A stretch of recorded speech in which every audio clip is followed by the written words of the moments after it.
you guys doing? My name's Pat. I'm from Boston. I come from a big Irish Catholic family. My mom's one of 12, all girls. Now, growing up, people used to always say, hey, that's a good Irish Catholic family. Your grandmother's a good Irish Catholic woman.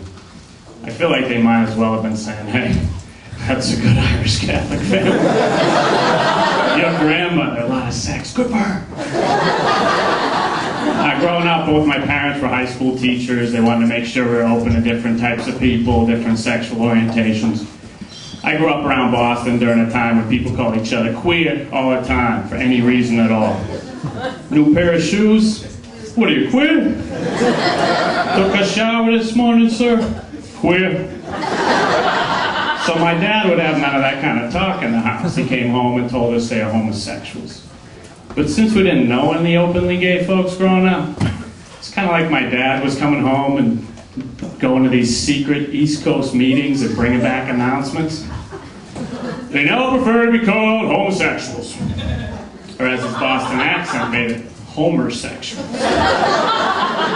He had brought back the R that had been so violently ripped from all the queers, tried to put it in homosexuals. Now, when I first moved to California, I lived in San Francisco for years with my girlfriend, and we eventually had a kid, but we never got married. Now, back in Boston, my dad didn't really know how to refer to us. He felt like she was more than a girlfriend, but she wasn't my wife. So he'd tell people, yeah, I have a son that lives in San Francisco with his partner.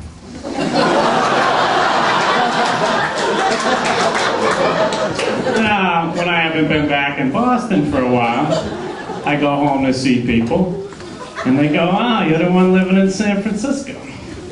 I go, yeah, we have a kid now. Good for you. I say good for you. I don't care what anybody says. I'm like, wow, thanks for the support. My kid's a great kid. He's real cute, 3 years old. You know, every parent thinks their kid's really cute, but there's some kids that are not real attractive. I mean, ugly adults don't just spring up all of a sudden.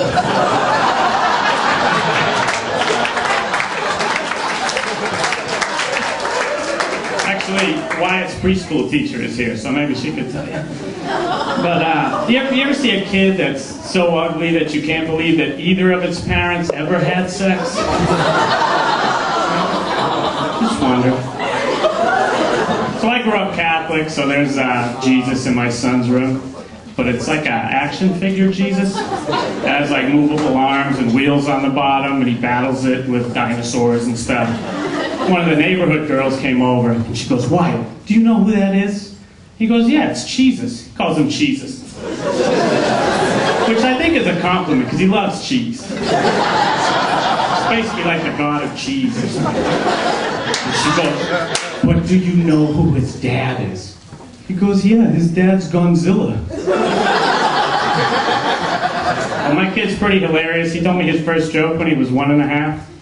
I was changing him, and he goes, Dad, this is my penis and my bum and my other bum. I was like, all right, buddy. I know about your penis and your bum. What's your other bum? And he gets a big smile on his face. You are! That was pretty good for 1.5. You know, I mean, some dads wait 30 years for their kid to call him a bum, you know? It's touching. But he is a little fascinated with his bum these days. The other day he told me, Dad, I think something's wrong with my bum. It's got a big crack in it. Every once in a while he likes to walk around with his hand just down in the undies, cruising around, all the way to the elbow. I think that's maybe where they get that expression. I mean, honestly, sometimes when he's walking around, I can't tell his ass from his elbow. So the first time my parents came out to visit California, I was living in San Francisco, and we took my dad to the beach, this beach called Baker Beach, right under the Golden Gate Bridge. Somebody's been there, I guess. It's a nice place. But my dad's pretty funny when he goes to the beach. He goes right in, goes swimming. He always does this trick.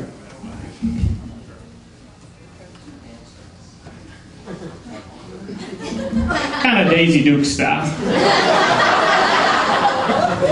And he thinks there's nothing funny about it because he has a logical explanation. My shorts are wet and my shirt is dry. Wow.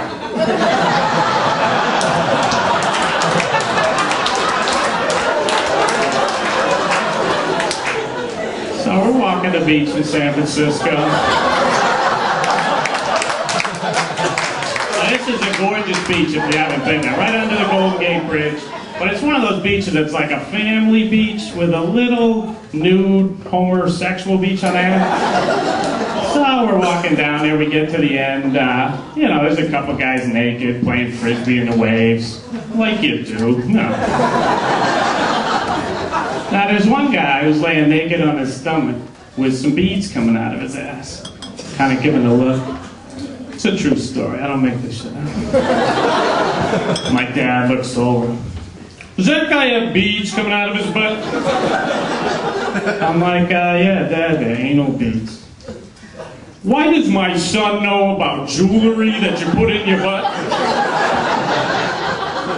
I'm like, Dad, I just figured they were anal beads. I mean, wouldn't it be a little more random and disturbing if they weren't? Some guy just out walking the beach. Oh, look, a necklace. And here I am stuck out naked with no pockets.